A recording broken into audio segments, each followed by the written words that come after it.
आज अपन स्टार्ट करेंगे एग्जाम्पल्स। अपन ने पढ़ा cash book with bank column, ठीक है। तो क्वेश्चन नंबर फर्स्ट आज अपन सॉल्व कर लेते हैं। Prepare cash book with cash and bank column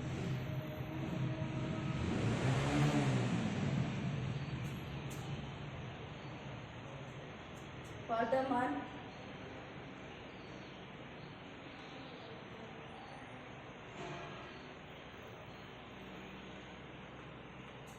July 2020।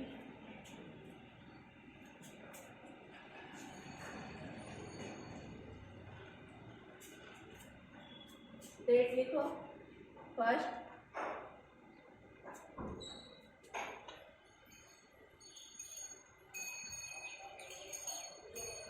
Cash balance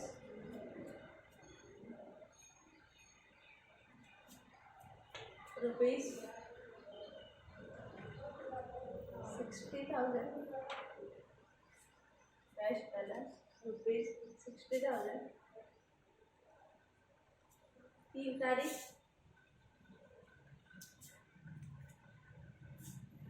cash deposited into bank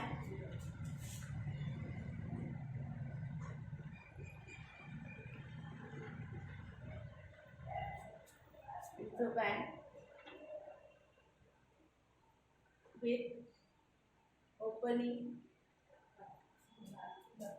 bank account rupees 25,000।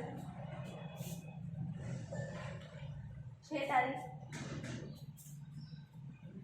Cash purchases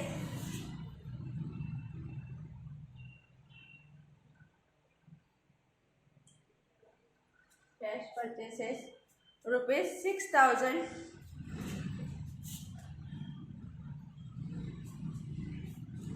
आगे 10 तारीख computer purchase for office use. Computer purchase for office use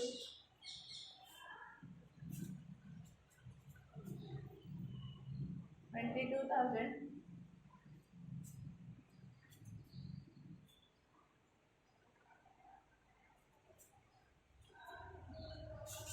15 तारीख goods sold to mister Madhav. Goods sold to mister Madhav of rupees 10,000 and bearer check received।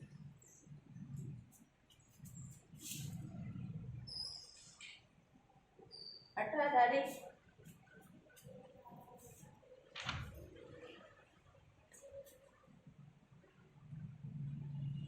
Madhav check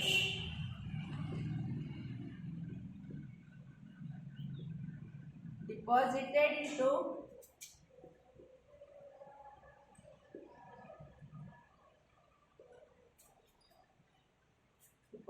into bank.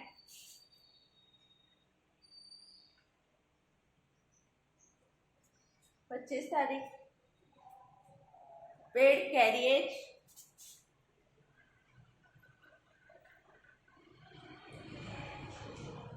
Rupees 200। 28 तारीख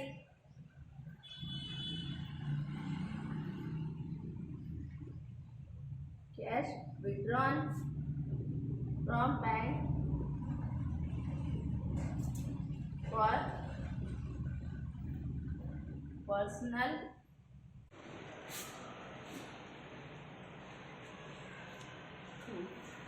cash withdrawn from bank for personal use rupees 3000 और last date 30, ठीक है।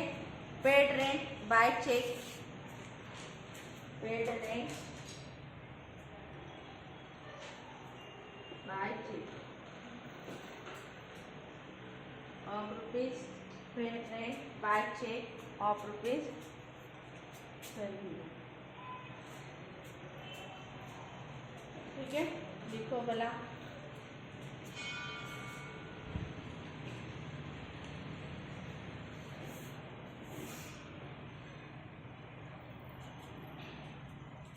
देखो अपने को दिया है prepare cash book with cash and bank column for the month July 2020। 1 तारीख को कैश का बैलेंस दिया है, बैंक का नहीं दिया है, तो सिर्फ कैश कॉलम में लिखेंगे, ठीक है। Cash deposited into bank with opening a bank account, bank account open किया और उसमें कैश डिपॉजिट की। एंट्री क्या होगी बोलो? बैंक रिसीवर, बैंक को डेबिट और कैश गोज आउट, कैश को क्रेडिट। और जहाँ कैश और बैंक दोनों की एंट्री जाती है कैश बुक में, उसको कॉन्ट्रा एंट्री ऐसा बोलते हैं, तो ये कॉन्ट्रा एंट्री हो जाएगी, ठीक है।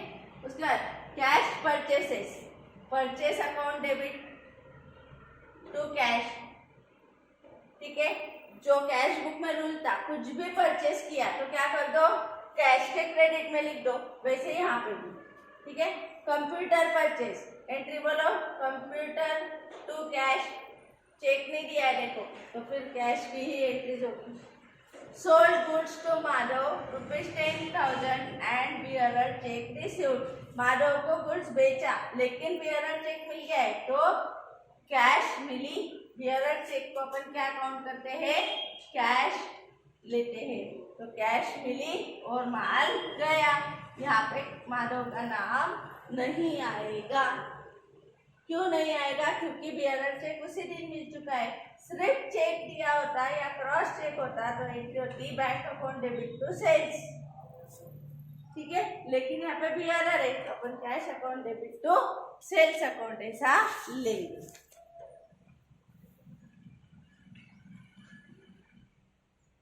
उसके बाद Madhav cheque deposited into bank, जब बियरर चेक बैंक में डिपॉजिट होता है तो वापस वो कॉन्ट्रा एंट्री होती है, क्योंकि वहां पे बैंक रिसीवर और cash goes out. Bearer cheque मिला तो कैश ट्रीट किया था, तो जब वो बियरर चेक बैंक में डिपॉजिट होता है तो वापस यहाँ पे कॉन्ट्रा एंट्री आती है, ठीक है। उसके बाद कैरिएज पेड, कैश में पेड होगा तो बोलो carriage account debit to cash, तो कैश के क्रेडिट में, ठीक है। Cash withdrawn from bank for personal use, bank से पैसे निकाले पर्सनल यूज के लिए, तो drawings account debit to bank account. Ma'am आप एंट्री क्यों लिखा रहे हो? पहले एंट्री तो देख लेते हैं नॉर्मली अपने को क्या आ रही है, ठीक है। उसके बाद फिर अपन इसके इफेक्ट्स कर लेंगे, ठीक है। उसके बाद paid rent by cheque ₹1200, paid rent by cheque ₹1200। Cheque कौन सा है वो दिया नहीं है, तो दिया हुआ तो चेक बियरर हो या क्रॉस हो, दोनों को क्रेडिट में बैंक ही होता है, क्योंकि अपन बियरर चेक देंगे तो भी अपने बैंक से ही पेमेंट होगा और क्रॉस भी देंगे तो भी बैंक से ही पेमेंट होगा। तो चेक देते वक्त कौन सा चेक ये मैटर नहीं करता है, तो अपन ने चेक दिया, क्यों दिया? रेंट के लिए, रेंट एक्सपेंसेस उसको डेबिट और बैंक गिवर उसको क्रेडिट, ठीक है। तो देखो कैश का बैलेंस कैश पे आएगा, to balance brought down cash column में, cash deposited into bank, bank में पैसे मिले बैंक के डेबिट कॉलम में, डेबिट साइड में, ठीक है, और कैश के क्रेडिट साइड में। परचेस गुड्स, ठीक है, गुड्स परचेस किया, कैश परचेसेस, तो परचेस के डेबिट में और कैश के क्रेडिट में बाय परचेसेस। कंप्यूटर परचेस किया, कंप्यूटर परचेस किया,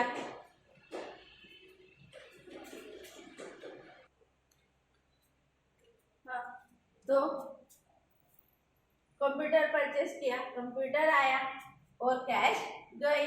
अगर चेक गिवन होता तो चेक बैंक आता था, लेकिन कंप्यूटर परचेस पर ऑफिस यूज से परचेस किया तो कैश ही पेमेंट किया है। Goods sold to Madhav, Madhav को माल बेचा। बियरर चेक मिला, बियरर चेक मिला मतलब कैश मिली, तो कैश कॉलम में डेबिट साइड को रिकॉर्ड होगा। ठीक है, उसके बाद Madhav cheque deposited into bank, Madhav का चेक बैंक में डिपॉजिट हुआ।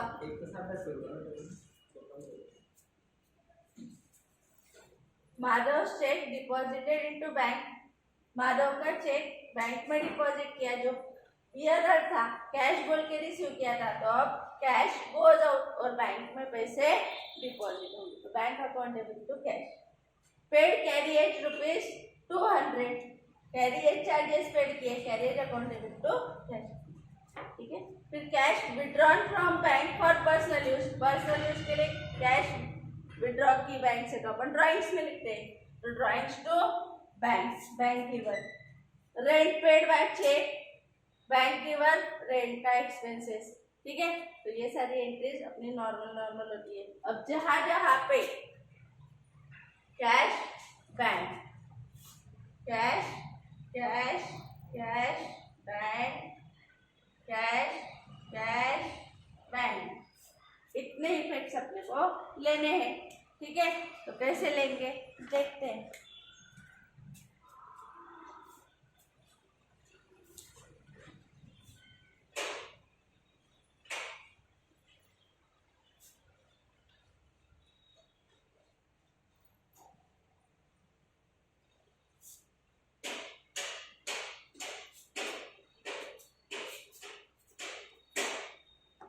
ठीक है, तो यहाँ पे ड्रॉ कर लेते हैं सबसे पहले।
ठीक है, देखो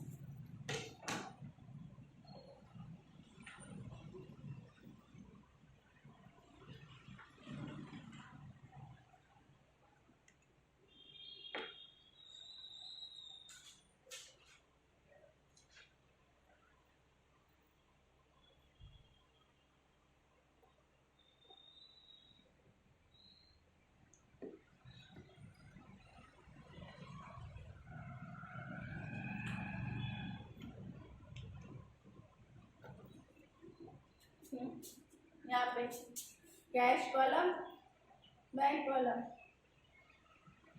receipt,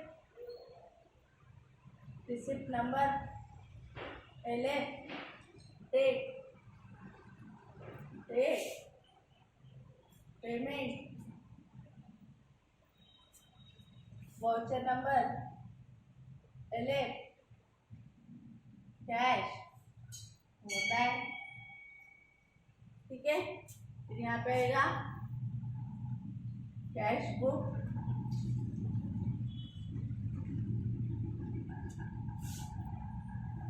with cash and bank. ठीक है, फॉर द मंथ जो दिया होगा, जुलाई था, यहाँ पे 1 तारीख तो बैलेंस ब्रॉट डाउन, कैश का बैलेंस था तो सिर्फ कैश कॉलम में लिखना है, बैंक कॉलम में नहीं था तो नहीं लिखेंगे, जबरदस्ती क्या कैश और बैंक का ओपनिंग बैलेंस होगा ही नहीं। मैम ये कैसे पता चला? जब कैश का बैलेंस दिया होता है वो बाय डिफॉल्ट डेबिट ही माना जाता है जब तक ब्रैकेट में क्रेडिट बैलेंस बोल के गिवन नहीं हो, ठीक है, इसलिए ये डेबिट में लिखा, ठीक है। और कैश हमेशा एसेट है, उसको पॉजिटिव बैलेंस रहता है। उसके बाद है cash deposited into bank, bank में पैसे डिपॉजिट किए, ठीक है ना। तो एंट्री क्या होगी देखो, bank account debit, cash deposited into bank, bank account debit to cash account, bank account debit to cash account, ठीक है। तो अब कैश गई है ना, कैश गई तो कैश के क्रेडिट कॉलम में, क्रेडिट साइड में, पेमेंट साइड में, कैश कॉलम में लिखेंगे अपन अमाउंट, कितने रुपए? 25,000 रुपीज, सही है। तो यहाँ पे पर्टिकुलर क्या आएगा? बाय बैंक, पर्टिकुलर क्या आएगा? By bank. कहाँ गए पैसे? बैंक में गए, इसलिए कैश कॉलम में। और देखो अभी यहाँ पे टू कैश किसको मिले? बैंक को, तो बैंक के डेबिट में, लेकिन पर्टिकुलर क्रेडिट का है, ठीक है।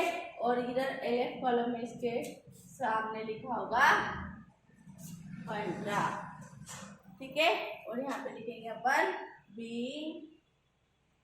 Cash deposited into bank, same चीज यहाँ पे b cash deposited into bank. Date देख लो एक बार क्या डाली थी, क्या थी डेट? 3 तारीख,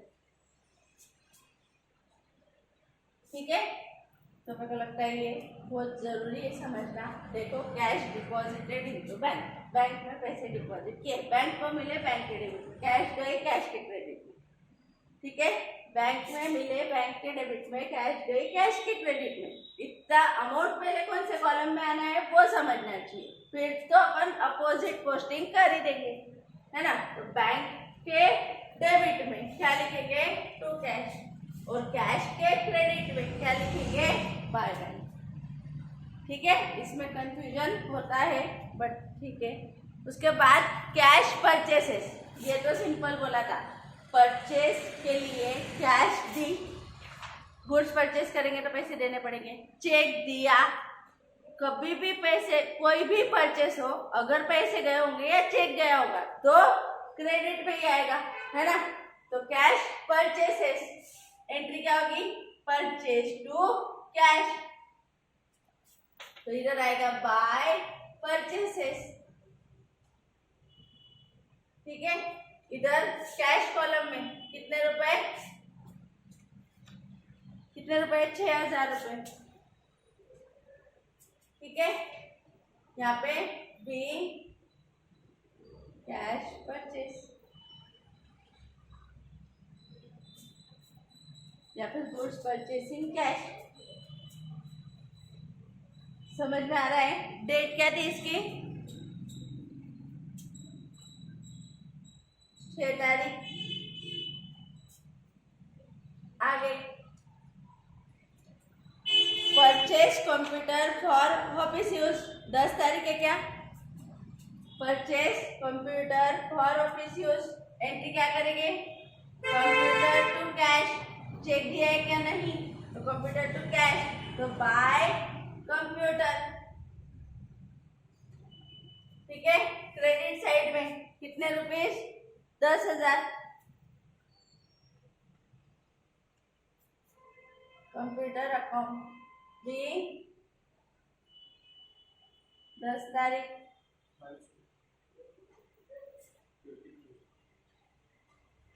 22,000 है यहाँ पे, बी कंप्यूटर परचेस,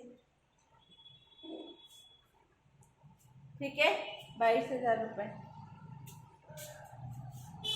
उसके बाद है goods sold to Madhav and bearer cheque received, है ना। तो जब बियरर चेक रिसीव होता है तो अपन कैश रिसीव्ड मानते हैं, तो कैश मिली, काय के बदले मिली, सेल्स के बदले, ना कि माधव का नाम। ठीक है, क्योंकि चेक मिल गया है तो वो कैश ट्रांजैक्शन हो चुका है और बियरर चेक मिला तो वो कैश में ही रिकॉर्ड होगा, इसलिए यहाँ पे आएगा टू सेल्स और रिकॉर्ड होगा कैश कॉलम में। कितने रुपए, 10,000। ठीक है, bill goods sold and bearer cheque received. ठीक है, डेट क्या थी, 15 तारीख, 20 तारीख को, 20 तारीख को, 18 तारीख को अपन ने ये जो चेक मिला था ये बैंक में डिपॉजिट कर दिया। सॉरी, यहाँ पे कैश कॉलम में आना है, कैश कॉलम में आना है, देखो cash to sales, bearer cheque received from Madhav, cash to sales, to sales, इधर कैश कॉलम में 10,000। पक्का? हाँ, आगे अब ये चेक जो मिला था बियरर चेक, ये अपन ने नेक्स्ट डे बैंक में डिपॉजिट कर दिया, अपन कैश पैसे नहीं लेके आए। बियरर चेक रिसीव हुआ कैश इसलिए माना जाता है क्योंकि बियरर चेक के पैसे जो पर्सन चेक लेके जाता है उसी के हाथ में रिसीव हो सकते हैं। जरूरी नहीं है कि बैंक उसके पैसे अकाउंट में ही डाले, लेकिन अकाउंट पे चेक, क्रॉस चेक जो होता है उसके पैसे कंपल्सरीली बैंक अकाउंट में डिपॉजिट होते हैं। इसलिए जब बियरर चेक रिसीव होता है तो माना जाता है कि वो कैश रिसीव हुई है, इसलिए कैश के डेबिट में लिखा, सेल्स के बदले कैश मिली। ठीक है, लेकिन ये बियरर चेक अगले दिन जाके अपन बैंक में डिपॉजिट करके आए 18 तारीख को।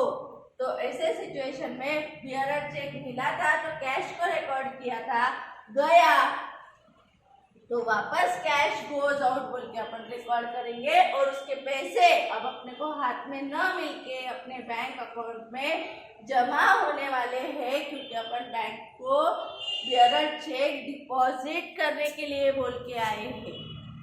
ठीक है, इसलिए बियरर चेक मिला तो कैश में गया तो कैश गोज आउट। ठीक है, फिर कैश गोज आउट तो पहले कैश के क्रेडिट में और बैंक रिसीवर तो बैंक के डेबिट में लिख दो, फिर पर्टिकुलर्स वापस उल्टे।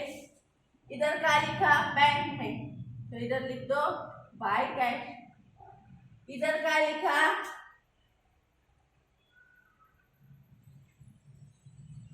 सॉरी इधर का लिखा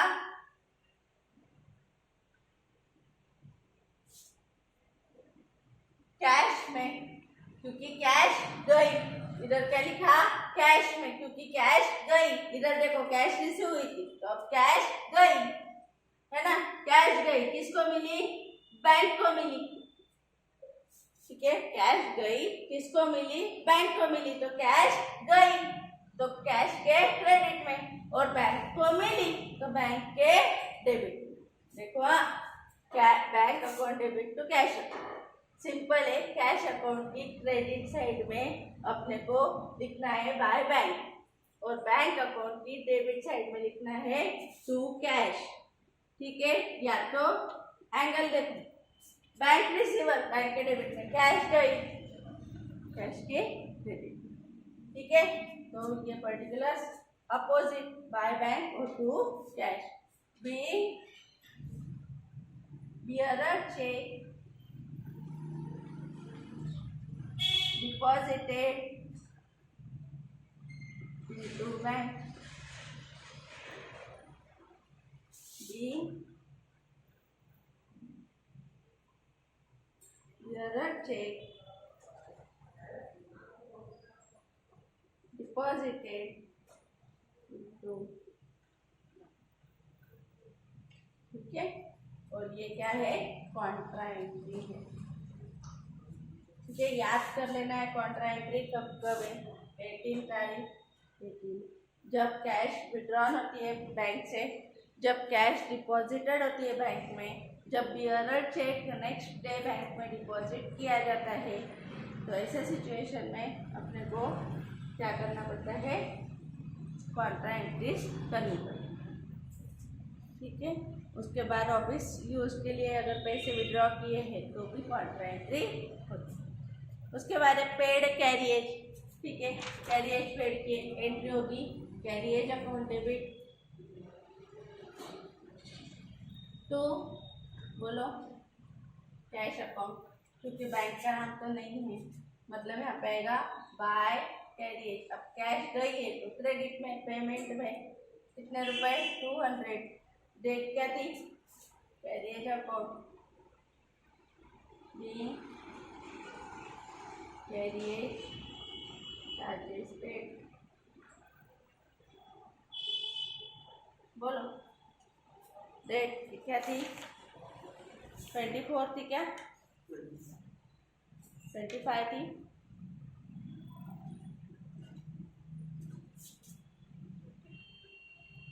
उसके बाद cash withdrawn for personal use. अपन ने बैंक से पैसे विड्रॉ किए पर्सनल यूज के लिए। ठीक है, तो बैंक गिवन एंट्री क्या होगी, drawings account debit to bank, है ना। Cash withdrawn for personal use from bank, है ना। Cash withdrawn for personal use from bank है क्या,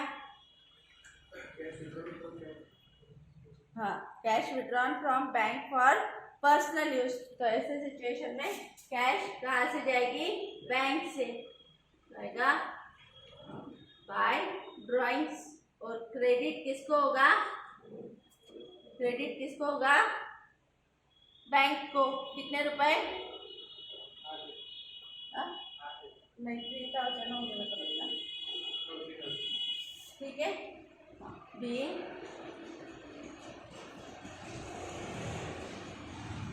कैश विड्रॉन फ्रॉम बैंक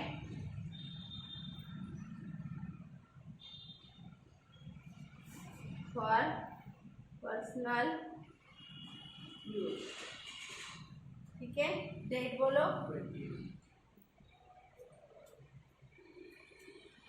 उसके बाद है पेड रेंट बाय चेक।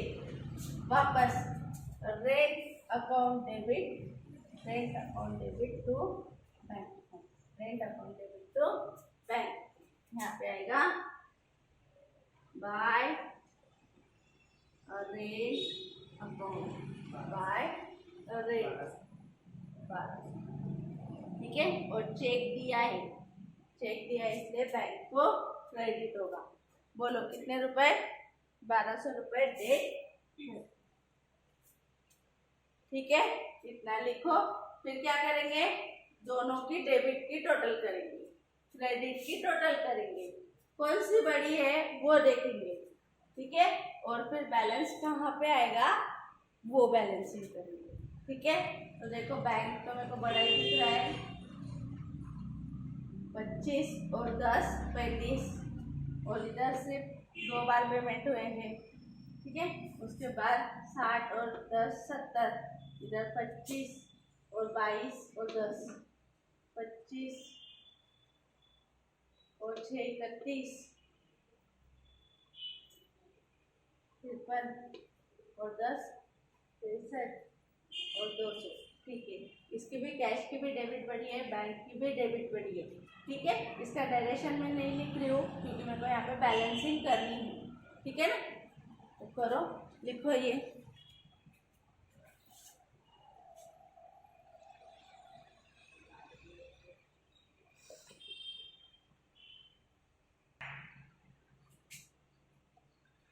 हो गया लिख के। अब देखो वापस जैसे अपन ने कैश बुक को क्लोज किया था, कैश कॉलम की टोटल कर लो 70,000, वही टोटल क्रेडिट में लिख लेंगे 70,000। क्यों, मैंने पहले चेक किया है, डेबिट बड़ा है, ये छोटा है। 25 और 20 47 और 6 53 और 10 63 और 200, तो 63 200 रुपीज़, 63 200 रुपीज़ क्रेडिट में है कैश पे 70,000 अपने पास कैश थी, उसमें से 200 रुपीज एक्सपेंसेस हो गए, खर्चे हो गए या गोज आउट हो गए, तो बचे कितने 800 6,800 रुपीज यहाँ पे आएगा बाय बैलेंस कैरिड डाउन। क्या आएगा? बाय बैलेंस कैरिड डाउन बोल के यहाँ पे रिकॉर्ड होगा। नरेशन यहाँ पे मैंने लिखा नहीं है, तुम लोग यहाँ पे करोगे। बाय बैलेंस कैरिड डाउन कितना 6,800। ठीक है, ये कैश का गया। अब टोटल करो 35,000, इधर भी 35,000। क्यों? देखो इधर क्रेडिट तो कम ही है, 3 और 5 4,200। 35,000 रुपये बैंक में डिपॉजिट हुए और 4,200 रुपये खर्चा हुए।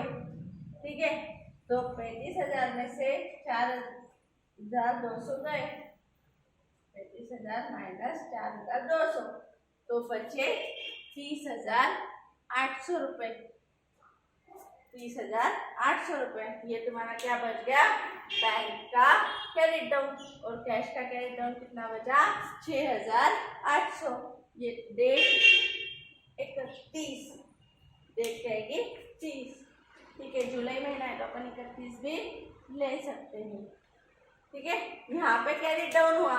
अब नेक्स्ट डे नीचे, इसके नीचे टू बैलेंस ब्रॉट डाउन, और ये दोनों बैलेंसेस आगे क्या होंगे? जिसके उसके कॉलम में जाएंगे। कैश कॉलम में 6,800 और बैंक कॉलम में 30,800। लेकिन नरेशन पर्टिकुलर क्या आएगा? To balance brought down. इस महीने का कैरिड डाउन अगले महीने का ब्रॉट डाउन होता है। ये इस महीने की शिल्लक है, बैलेंस है, अगले महीने ये कंटिन्यू होगा कि नहीं, अपन फेंक देंगे इसको, ऐसा नहीं होता। ठीक है, तो इस महीने का क्लोजिंग अगले महीने का ओपनिंग होगा। मेरे पास यहाँ पे जगह नहीं है, इस वजह से आज मैंने पूरे नरेशन ज़्यादा लिख दिए हैं। ठीक है, तो इतना करो, अपन कल नया एग्जाम्पल लेंगे। ठीक है।